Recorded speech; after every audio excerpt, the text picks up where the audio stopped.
సత్సంకల్పంతో జనసేనాని పవన్ కళ్యాణ్ గారు చేసిన ఒక మంచి పని ఈనాడు దేశం మొత్తానికి ఉపయోగపడుతూ 140 కోట్ల మంది ప్రజలకు మంచి చేస్తోందని అంటున్నారు రాజకీయ విశ్లేషకులు. అది ఎలాగో చూద్దాం. అవి టీడీపీ అధినేత చంద్రబాబు నాయుడు గారిని అరెస్ట్ చేసి జైల్లో పెట్టిన నాటి రోజులు. అప్పుడు టీడీపీ నేతలే చంద్రబాబు నాయుడు గారిని పరామర్శించడానికి భయపడుతూ ఉన్న తరుణంలో పవన్ కళ్యాణ్ గారు ఎంతో ధైర్యంగా చంద్రబాబు నాయుడు గారిని పరామర్శించి జైలు బయటకు వచ్చి పొత్తును అఫీషియల్గా డిక్లేర్ చేశారు. వాస్తవానికి అప్పటికే జనసేన పార్టీ బీజేపీతో పొత్తులో ఉంది. అయినప్పటికీ బీజేపీ అగ్రనాయకత్వానికి కూడా ఎంతమాత్రం చెప్పకుండా, వారి నిర్ణయం తీసుకోకుండా టీడీపీతో జనసేన పార్టీ పొత్తును ఖరారు చేసుకున్నారు పవన్ కళ్యాణ్ గారు. అంతేకాదు, ఆ తర్వాత బీజేపీని టీడీపీతో పొత్తు కోసం ఒప్పించడానికి ఎంతో శ్రమ పడాల్సి వచ్చింది.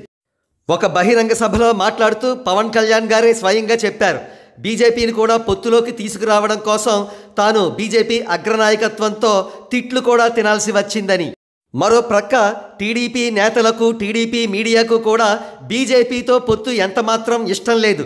అయినప్పటికీ జనసేన పార్టీతో పొత్తు కోసం వాళ్ళు అయిష్టంగానే బీజేపీని కూడా తమ కూటమిలో భాగస్వామిని చేసుకోవలసి వచ్చింది.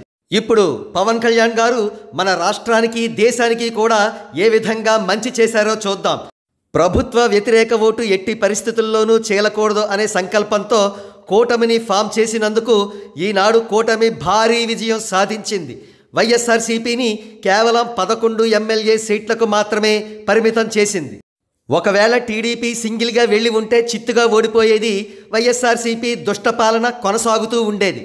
ఇక లోక్సభ ఎలక్షన్స్లో బీజేపీకి సింగిల్గా సంపూర్ణమైన మెజారిటీ రాని పరిస్థితి ఏర్పడింది. పొత్తులో ఉన్న పార్టీల సహకారంతో మాత్రమే బీజేపీ తన పరిపాలన ఇక నుంచి కొనసాగించగలదు. చిత్రం ఏమిటంటే, ఒకప్పుడు చాలా అయిష్టంగా కేవలం పవన్ కళ్యాణ్ ఒత్తిడి వల్ల టీడీపీతో టైఅప్ పెట్టుకున్న బీజేపీ ఈనాడు ఆ టీడీపీ సహకారం తీసుకుంటోంది. ఆనాడు సత్సంకల్పంతో పవన్ కళ్యాణ్ గారు తీసుకున్న నిర్ణయం ఈనాడు మోడీ గారికి వరప్రదాయిని అయ్యింది. ఒక్క ఆంధ్రప్రదేశ్ నుండే కూటమి ద్వారా మోడీ గారికి 21 ఎంపీ సీట్లు వస్తున్నాయి. దానితో గవర్నమెంట్ ఫార్మేషన్ ఈజీ కానుంది.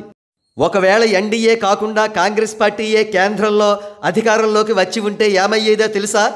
దేశంలో మళ్ళీ టెర్రరిస్టు కార్యకలాపాలు ఊపందుకునేవి. దేశాన్ని చైనాకో పాకిస్తాన్కో తాకట్టు పెట్టాల్సిన పరిస్థితి వచ్చినా ఆశ్చర్యం లేదు.